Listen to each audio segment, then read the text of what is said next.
Hello and welcome.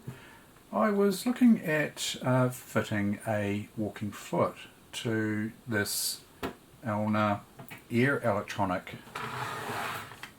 This is the Carina SU version. Take a wee look at this here. This is the Golden Jubilee version, limited edition. I was fitting one of these and I ran into a problem. Normally, you know, when you fit one of these walking foot attachments to a sewing machine, then they're reasonably easy to install. It can be a little bit awkward to you know, get this little lever over the needle bar here, this little bar on the needle bar that sits on top of here. You know, it can be a little bit awkward to coordinate that along with, you know, getting the little mount here lined up. What I found with this particular model and other models, you know, such as the ear electronic TSP, SU, the Supermatic Star series, including, you know, the SUs, ST, SP type models. You've got the likes of the Lotus models, including ZZ, TSP, SP, and you know, there's probably plenty more models that are applicable to this video that I haven't listed there. They're just the ones I sort of know quickly off the top of my head. What I found with these particular models is that they all have this little bobbin extractor mechanism, and it's designed to just spring down when you pull it and pull the bobbin out of the bobbin case here. So handy little contraption. You can also remove the bobbins from the bobbin case here without it. It's as long as you've got some semblance of a fingernail, you can get in there and, you know, pull that up. You can also, you know, get a pair of tweezers maybe in there, pick up the bobbin, it's no problem. I do come across machines where these are broken or missing completely, so you know, it's no big deal to not have this here.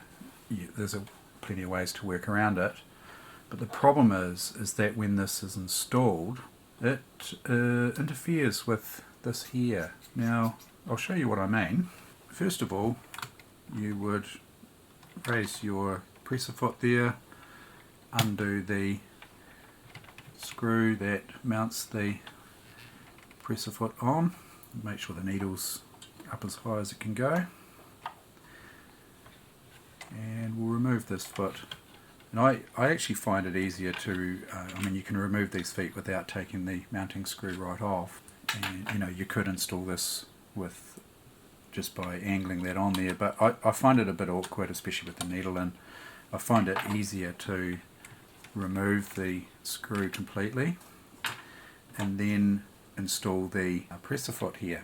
So you can see the mount screw goes in through here and clamps the presser foot onto the presser bar here, and this lever here sits over the top of a bar on the other side of the needle bar here. I'll get another look at a different angle once I get this on here.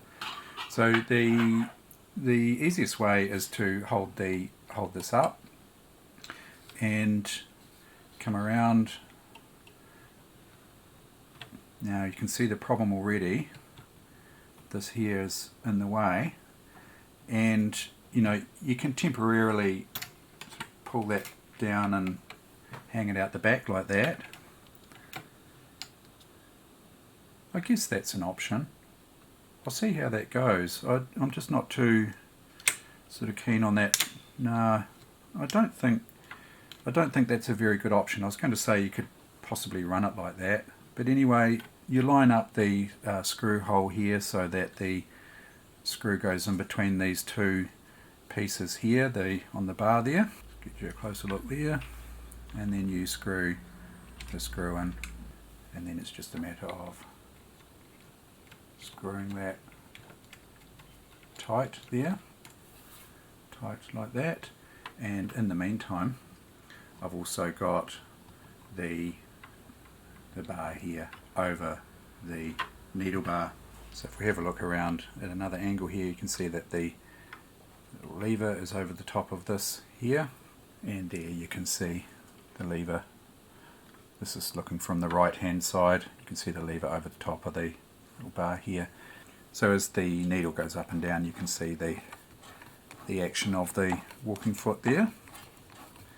So that's all well and good, but we've got this problem here where this is, you know, if that stayed out the back there, but it, you know, that'd be okay, but I don't think it is. I think it's possibly going to flick around here, and yeah, I just don't like that being in the way there. Could go flip around the other side and interfere with the bar here.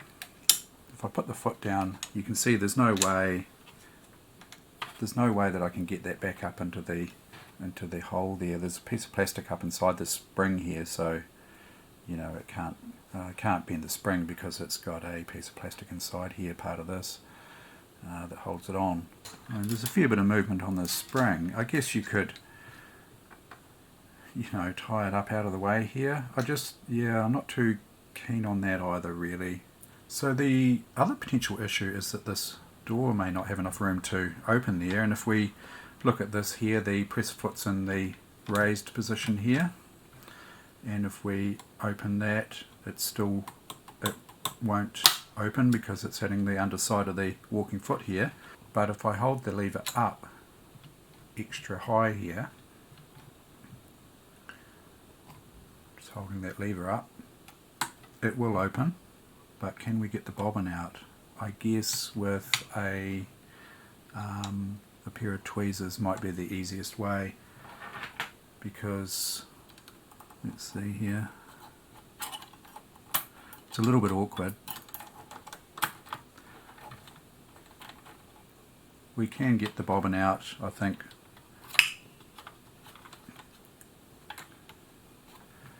And reinstalling the bobbin, I think, is probably going to be okay. I'll just get the bobbin in there, and then we may need to use a pair of tweezers to thread this. Might make it a little bit easier. So the slot is around here. So if we come into the slot there, just pull it in with the tweezers, and then we'll be able to pick that thread up. So installing the bobbin isn't too bad. A pair of tweezers are possibly required just to make it a bit easier. So I'd like to look at temporarily removing this here, the little bobbin extractor, just so that you know, it makes it a little bit tidier here. So I want to remove it so that it, you know, can be reinstalled again. I think that should be possible. It shouldn't be a problem. Before we go too far with this, I think it's going to be easier to remove the piece of foot here. Okay, first thing we'll try is to remove this from the bottom of the spring here. So we pull that out. The key here is, get a close look here, to do this without damaging the spring. Try and get your fingernail into that area there. You might be able to see the end of the spring just there. If we hold something against there and unscrew, this is going to come off a lot nicer. It's going to not deform the spring here. You can see it's slightly deformed there, but that's probably just from wear and tear, maybe slight deformation there. But if you can stop that spring from turning, and I find what works quite well is just, if you've got the fingernail to do it, pop your fingernail in there. It's going to be hard to get on camera here, I think, and stop it as you turn. Your fingernail stops it from turning like that, and that way it comes off nice and easily like that. By the way, you can still buy these springs and bobbin extractors So if we try and unscrew just by holding, without holding the end of the spring, oops, that was a needle, and in fact you can see it's not even unscrewing, because what's happening, I'm just gripping here and the spring is slipping around in my fingers there, so it's not actually unscrewing at all. You need something to jam into that to stop that spring from turning, just to get it started. So I mean it's starting to come there now. That's it. You've just got to get it started for the first maybe 4 or 5 threads, and then once you're there, it will, just with a little bit of pressure here, it will unscrew nicely, and you can see there it's come out fairly well intact. You could leave it like that because the spring isn't going to come out because it's being held in at the top.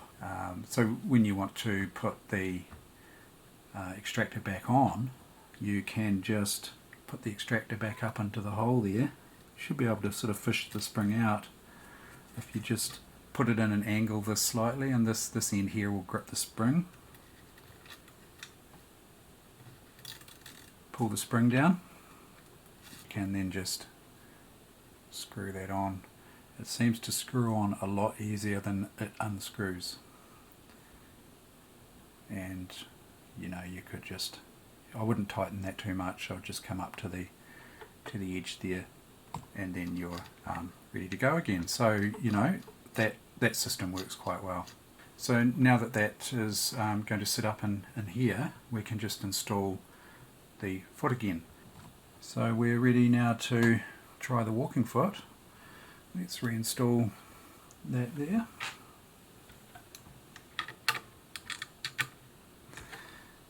Okay.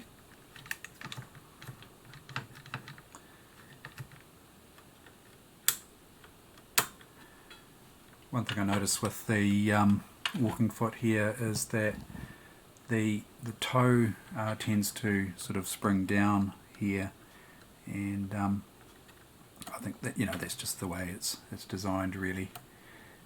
You can get some more lift there just by pushing the presser foot lift lever higher. You can see that gives you a little bit more room under here. So let's thread the machine up and see how that goes. Okay, I'm on straight stitch there. Yeah, see, it's a little bit tight to get fabric in there. If we lift with the foot lifter, just to lift that a little bit further, we can get the material under there.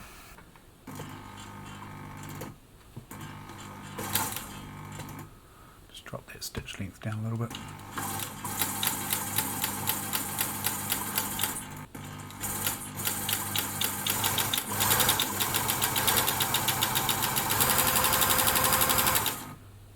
Yep, seems to be working quite nicely there. It just needs, I mean, you could lift the toe and turn your fabric. Seems to work all right.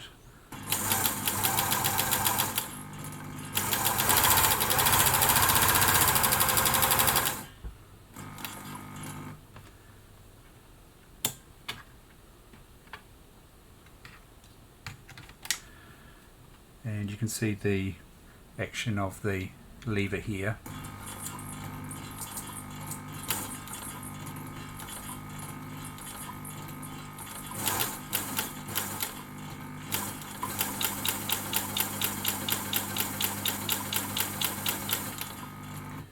And if we go to zigzag,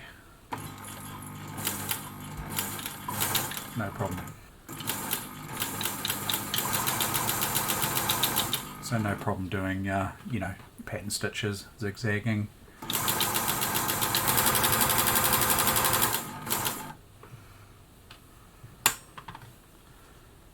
That's the process of fitting a walking foot to an Elna ear electronic, the likes of this beautiful little Golden Jubilee model. Yeah, a little bit more faffing around than, you know, a normal machine that doesn't have the bobbin extractor mechanism. But I think if you're going to be using the walking foot a lot, it's worth taking the little bobbin extractor out, and then when you're finished with the walking foot, you know, for some time, I think it's probably worth reinstalling the bobbin extractor. Yeah, the bobbin extractor can be used without being installed. You can still just use the little extractor. If you just have that handy, you can use that just to you know, dip into the bobbin and extract it that way. It's just that they conveniently build it in with this on the spring here, so that it's always easy at hand. But I mean, if you had that always close by, I don't really see any reason why you'd have to reinstall it as such. If you thought that you might be going back to this walking foot fairly soon, you could just manually use the little bobbin extractor. So yeah, I hope you found that helpful, and thank you very much for watching.